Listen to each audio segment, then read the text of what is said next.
तो आज हम देखेंगे schedules B BP 505 pharmaceutical jurisprudence के बहुत ही इम्पोर्टेंट टॉपिक शेड्यूल्स के बारे में। शेड्यूल्स जो हमारे पास A टू लेकर Z तक शेड्यूल्स हैं जो कि मतलब मोस्ट ऑफ द टाइम पूछे जाते हैं। सबसे पहले हम लोग शेड्यूल ए देख लेते हैं। शेड्यूल में ए में क्या होता है, हमारे पास होता है pro forma for form number 1 to 5। हमारे पास फॉर्म्स होते हैं, एप्लीकेशंस होती हैं, जैसे कि लाइसेंस इशू के लिए या रिमूवल ऑफ लाइसेंस के लिए। तो उसके बाद हमारे पास डिफरेंट फॉर्म्स एंड एप्लीकेशंस होती हैं जिसको हम लोग कंसिडर करते हैं शेड्यूल ए में। नेक्स्ट है हमारे पास schedule B, fee for test और एनालिसिस बाय गवर्नमेंट एनालिस्ट और सेंट्रल ड्रग लेबोरेटरी। कोई भी हमारे पास ड्रग है उसकी एनालिसिस और उसकी टेस्टिंग कोई भी अगर सेंट्रल ड्रग लेबोरेटरी परफॉर्म करती है, कोई गवर्नमेंट एनालिसिस्ट है, तो उसकी फ़ीस जितनी भी होती है कोई भी टेस्ट की वो किसी में इंक्लूड होती है, शेड्यूल बी में इंक्लूड होती है। नेक्स्ट है हमारे पास schedule C, list of biological and special product applicable to special provisions. इसमें हम लोग कंसिडर करते हैं इंजेक्टेबल्स। और शेड्यूल C1 में हम लोग कंसिडर करते हैं नॉन पैरेंट्रल्स, क्योंकि इंजेक्टेबल पैरेंट्रल्स होते हैं। तो इसमें बेसिकली क्या होता है, इसमें कई जो हमारे पास ड्रग्स है वो हमारे पास कुछ भी होता है वो स्पेशल प्रोविजंस के अंडर इंक्लूड होती हैं। तो अगर वो इंजेक्टेबल्स है तो वो शेड्यूल सी के अंडर आएंगे। अगर वो नॉन पैरेंट्रल है जैसे टेबलेट्स कैप्सूल्स हो गए, वो C1 के अंदर आएंगी। नेक्स्ट है शेड्यूल डी। शेड्यूल डी में क्या होता है कि हमारे पास कोई ड्रग्स होती हैं तो वो हम लोग उसका इंपोर्ट नहीं कर सकते हैं, वो लिस्ट ऑफ ड्रग्स इंक्लूड होती है शेड्यूल डी में। कौन कौन सी वो ड्रग्स होती हैं, कौन कौन से वो सब्सटेंस होते हैं। सबसे पहले which are not intendable for medicinal use. कोई भी अगर सब्सटेंस जिसका कोई मेडिसिनल यूज़ नहीं है वो इम्पोर्ट नहीं हो सकता। और दूसरा है कि सब्सटेंस और drugs which are food as well as drug.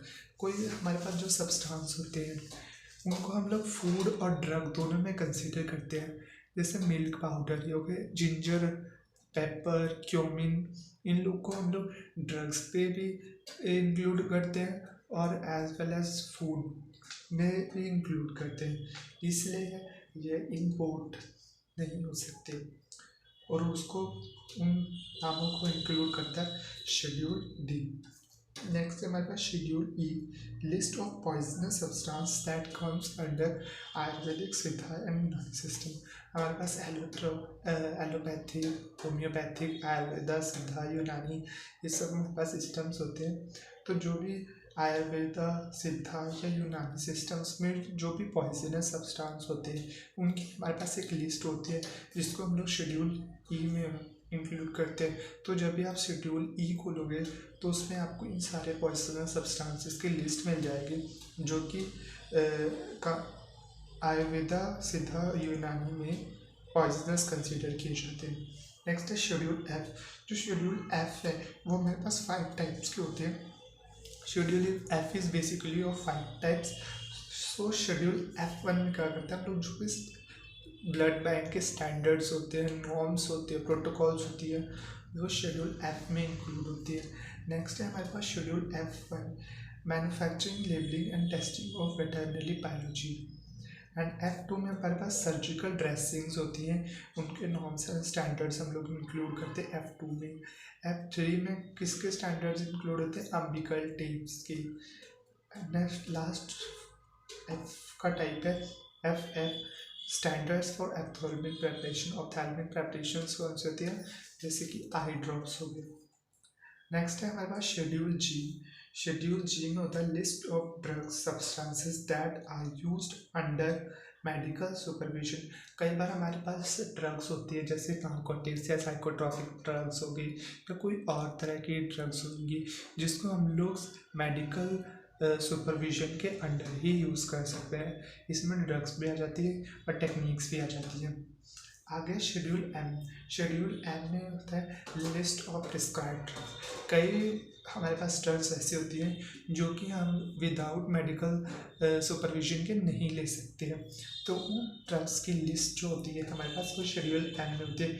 Schedule जी में क्या होता है, इसमें drug substances only under medical supervision, जो कि हमारे मेडिकल सुपरविजन के अंदर ड्रग सब्सटेंसेस होते हैं वो होते हैं। और इसमें प्रिस्क्राइब्ड मेडिसिन होती हैं जो कि एक प्रैक्टिशनर और वेटरनियन डॉक्टर प्रिस्क्राइब करता है। नेक्स्ट है हमारे पास schedule J, list of diseases और elements which a drug may not claim to prevent और क्योर। कई हमारे पास ड्रग्स होती हैं जो कि डिसीजेज होती हैं जो कि मतलब जिनको कंट्रोल करना बहुत ही डिफ़िकल्ट होता है, बट उसको कंट्रोल करने के लिए हम लोग ड्रग्स यूज़ करते हैं। बट क्या कुछ एक डिस्क्लेमर दिया जाता है कि जो ड्रग्स है वो उस डिसीज़ को प्रिवेंट और क्योर करने में कोई भी अपना मतलब फुली सपोर्ट नहीं दिखा सकती है। तो जैसे एड्स हो गया, एंजाइना हो गया, फेयरनेस क्रीम्स आती हैं हमारे पास, वो दावा तो ये करती हैं कि मतलब ये क्योर कर देंगी, मतलब फेयर कर देंगी आपकी स्किन को, but most of the cases में सब कुछ नहीं होता है। सो इसलिए इनमें इंक्लूड किया जाता है लिस्ट ऑफ ड्रग्स और डिसीजेज और elements which a drug can not be claim to prevent. हमारे पास फेयरनेस क्रीम्स है, तो इनमें वो चीज़ें आ जाती हैं जो कि जो डिसीज़ को क्लेम नहीं कर सकती क्योर करने के लिए। नेक्स्ट है हमारे पास schedule K, list of drug substances exempted for certain provision of manufacturing. कोई हमारे पास ड्रग्स है, ठीक है, उसको मैन्युफैक्चरिंग करने के लिए कुछ प्रोविजंस होते हैं, वो जब उन ड्रग्स को हम लोग उन मैन्युफैक्चरिंग प्रोविजंस के अंडर कंसीडर नहीं कर सकते, तो वो आ जाते हैं शेड्यूल के में। जैसे फॉर एग्जाम्पल हो गया क्यूनिन और anti malarial drugs. Next is schedule N, good manufacturing practices for factory premises. कोई भी आपको फैक्ट्री प्रीमाइसेस ओपन करनी है तो उसके लिए क्या GMPs गाइडलाइंस होंगी, वो सारी गाइडलाइंस इंक्लूड होते हैं शेड्यूल एम में। नेक्स्ट इज शेड्यूल M1, इसके भी 3 टाइप्स होते हैं, M1, M2, M3। सो इसमें क्या होता है, requirement for factory premises for manufacturing of homeopathic medicine. इसमें शेड्यूल एम में GMP गाइडलाइंस होती है आपको फैक्ट्री प्रीमाइसेस ओपन करने की। इसमें रिक्वायरमेंट्स होती है कि अगर आपको होम्योपैथिक मेडिसिन का कोई फैक्ट्री प्रीमाइसेस ओपन करनी है तो उसके लिए क्या रिक्वायरमेंट्स होगी, वो शेड्यूल एम में दिया होता है। नेक्स्ट इज शेड्यूल M2, इसमें भी यही है, अगर आपको कोई कॉस्मेटिक मैन्युफैक्चरिंग करनी है तो उसकी फैक्ट्री प्रीमाइसेस के लिए क्या क्या रिक्वायरमेंट्स होंगी, वो सारी होती है M2 में। नेक्स्ट इज M3, इसमें भी वही है, अगर मेडिकल डिवाइसेस आपको कुछ ओपन करना है, काफ़ी सारे मेडिकल डिवाइसेस यूज़ होते हैं, सो अगर आपको उनको कोई फैक्ट्री पर मैसेज ओपन करनी है उसके लिए क्या क्या रिक्वायरमेंट्स होंगी, वो M3 में होता है। Next is schedule N, list और इक्विपमेंट्स टू रन। अगर आपको कोई फार्मेसी ओपन करनी है उसके लिए क्या क्या इक्विपमेंट्स रिक्वायरमेंट होगी और क्या क्या चीज़ें आपको ज़रूरत पड़ेगी, होती है शेड्यूल एन में इंक्लूड होती है।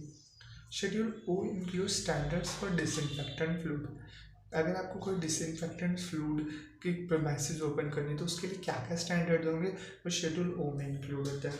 शेड्यूल बी, लाइफ पीरियड और expiry of drug. Okay, so schedule P1, pack size of drug. कोई भी अगर हम लोग पैकिंग करते हैं ड्रग की, सो उसमें हर एक ड्रग में ऐसे नॉर्म्स होते हैं, ऐसे प्रोटोकॉल्स होते हैं जिसको हमें फॉलो करके ही वही पैक साइज हमें हर बॉक्स में भरना होता है।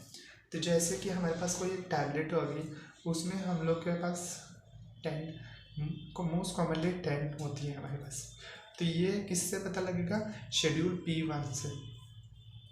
Next is schedule Q, list of dyes colour permitted to use in cosmetic. कोई भी हम लोग कॉस्मेटिक्स बना रहे हैं, कॉस्मेटिक की मैन्युफैक्चरिंग कर रहे हैं, तो उसमें डाइस कौन से होंगे, कलर्स कौन से यूज़ हो सकते हैं, वही लिस्ट दी हुई है Q में। शेड्यूल आर है हमारे पास, schedule R, standards for mechanical contraceptives. Schedule उसके बाद schedule R1, standards for medicinal devices. Schedule S है हमारे पास, standards for cosmetic. Schedule T आ गया रिक्वायरमेंट फॉर फैक्ट्री प्रोमाइसिस और आयुर्वेदा सिद्धा यूनानी। शेड्यूल टी में हमारे पास क्या करते हैं, अगर आपको कोई आयुर्वेदा सिद्धा यूनानी कोई फैक्ट्री ओपन करनी है तो उसमें क्या क्या रिक्वायरमेंट्स होंगी वो शेड्यूल टी में इंक्लूड होती है। Next is schedule you. Schedule you include manufacturing and analytical report of कोई भी अगर आप ड्रग की कोई मैन्युफैक्चरिंग कर रहे हो तो उसके सारे हमारे पास मैन्युफैक्चरिंग उसका सारा डाटा रिकॉर्ड होना चाहिए, तो वो किस में इंक्लूड होता है, शेड्यूल यू में। Schedule V standards for patent and proprietary drugs. Patent and proprietary drugs क्या होती है, जो कि मतलब किसी के अंडर आती है, कोई भी आपने कुछ पेटेंट करवाया है सो वो सारा इंक्लूड होता है शेड्यूल वी में। नेक्स्ट इज हमारे पास schedule W standard for drug marketed under generic name. काफ़ी सारी जो ड्रग्स होती हैं वो जेनरिक नेम्स के अंडर मार्केटिंग की जाती है उनकी। सो उनके जितने भी स्टैंडर्ड्स होते हैं वो शेड्यूल डब्ल्यू में लिखे होते हैं। Schedule x names of the narcotics and psychotropic drugs. Narcotics and psychotropic drugs क्या होते हैं, जो कि हमारे पर मेंटली हमें इफेक्ट करते हैं। उस कोई भी अगर हमारे पास नार्कोटिक्स एंड साइकोट्रोपिक ड्रग है उसमें XRX लिखा होता है, ठीक है। एंड शेड्यूल वाई में हम लोग इंक्लूड करते हैं क्लिनिकल ट्रायल्स। सो ये था हमारे पास शेड्यूल्स PP 505 फार्मास्यूटिकल जूरिस्प्रूडेंस। मिलते हैं नेक्स्ट लेक्चर में।